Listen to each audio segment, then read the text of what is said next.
Hello everyone, this is David at Grow and Eat This. It's the middle of July. It's only in the mid 80s at the moment, but it's starting to rain again. We've had rain for like almost every day for about a week, which after 3 weeks of drought, the rain is very welcome. Today we're picking candy roasters. Between the powdery mildew and the squash vine borer, candy roasters are getting tired. But I do have to tell you, the candy roasters have survived while everything else in the squash family has gone under. The candy roasters are still hanging in here to some extent, and it's time to get some of these things harvested. You're not going to believe the size of the candy roaster squash. They are awesome, but they're very, very sweet. So let's just start with this one that's right here next to me.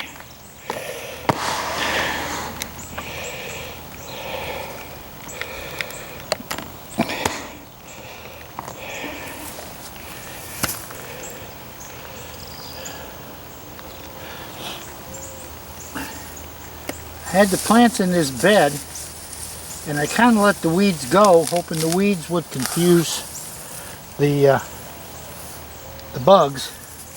I don't know if that worked or not, but look at this thing here.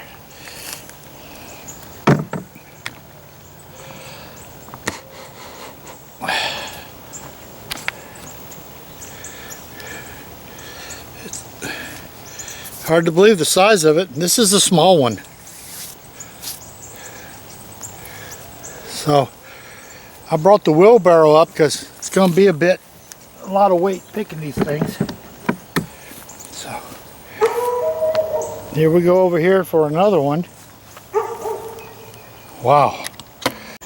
Here's what happens after the vine borers get them. As you can see, these things run forever, but they will just fall over dead when those borers work them over. Now here's my next squash.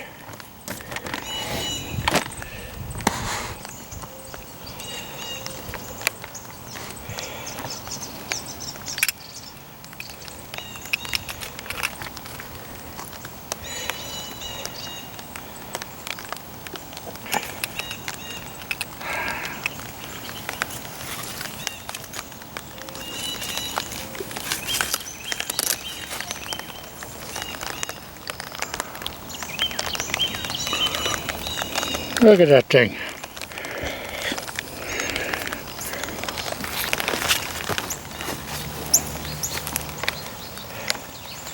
Now over here's where we got some of the really big ones. Boy.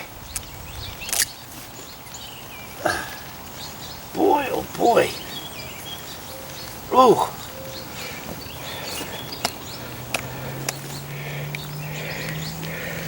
You see that thing? Wow.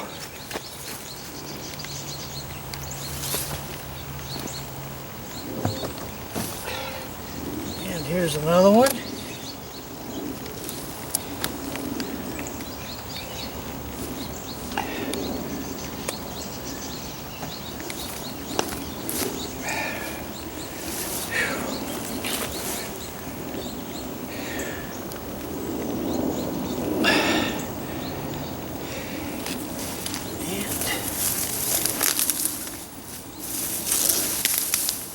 Something's taking a nibble on this one.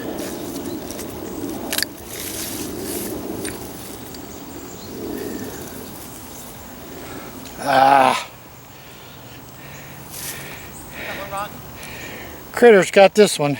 Yep. That's probably the biggest one.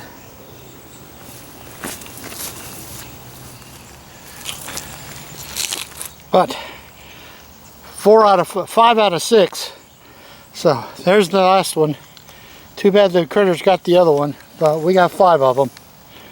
So candy roasters, as sweet as a butternut, even sweeter.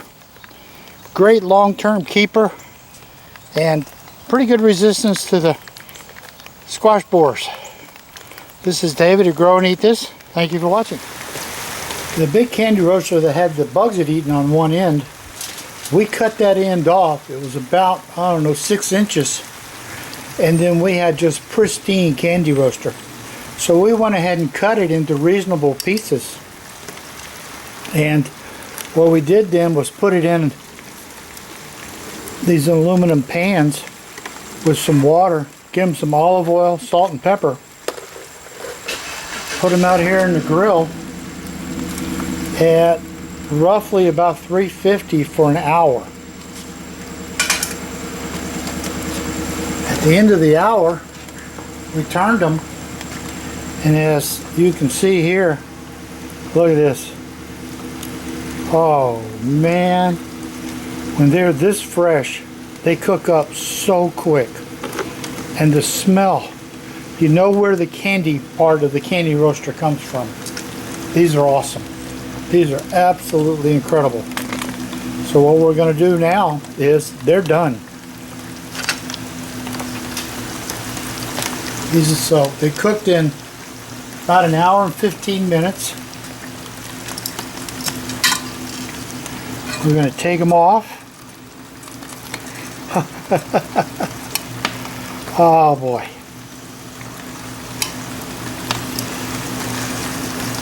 Look at this, just falling apart. Absolutely falling apart. And we've got 6 of these. I'll have to go get another pan. So there's half of the first one. Holy mackerel.